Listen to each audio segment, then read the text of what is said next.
Guys, paki-comment kung anong tawag sa isda na ito. Iharap mo. Bali, ang tigas niya oh. Idinaan ng netizen na ito na si Edmar Liwanagan sa kanyang Facebook account ang pagtatanong sa kakaibang isdang ito na kamukha ng mga prehistoric fish. Comment lang kung anong pangalan itong isda to. Ang naturang weird fish na kulay orange ay tila may matigas na armor o nakabalot sa ulo at may makapal na kaliskis na gaya sa mga buhaya. Tapos may dalawang sungot pa siya. Ayun, dalawang sungot oh.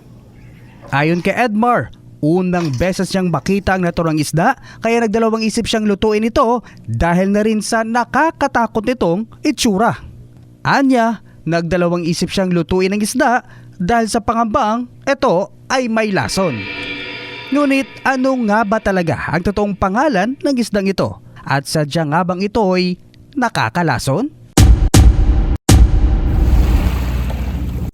Agad naming tinungo ang bahay ni na Edmar sa Bulbok, Batangas City para personal na makita ang kakaibang isda. Ngunit ng aming datnan, naihaw na pala ang kalahati nito.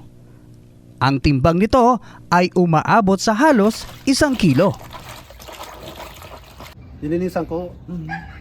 Tapos hindi ko nga muna basta-basta lutuin kasi hindi ko kilalang isda eh. Opo. Baka kako may lason. Ang ginawa ko ay nag-search muna ako sa Facebook. Nalaman ko nga po na pwedeng lutuin kahit anong luto. Pero mas dabis daw ang luto ay inihaw. Oo. Kaya ang ginawa ko, hinati ko yung parting malaman ng aking kinuha at inihaw. Ano ho ang lasa? Masarap po siya eh, malaman, malinamnam yung kanya, yung laman niya.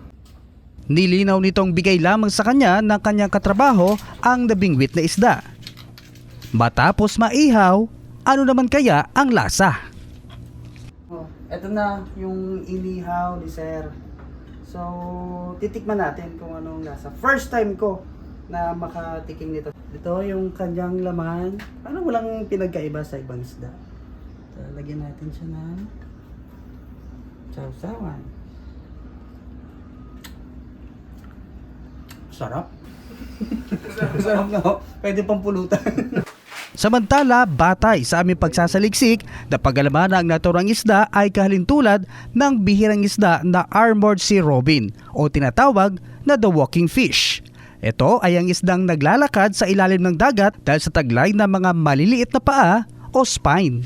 Ang mga spines nito ay dati nilang paligpik na nagbago dulot ng ebolusyon.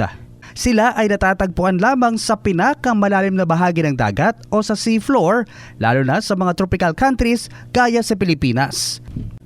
Dahil sa taglay na matigas na kaliskis ay tinatawag din itong crocodile fish sa ibang lugar. Iba-iba naman ang tawag nito sa mga probinsya.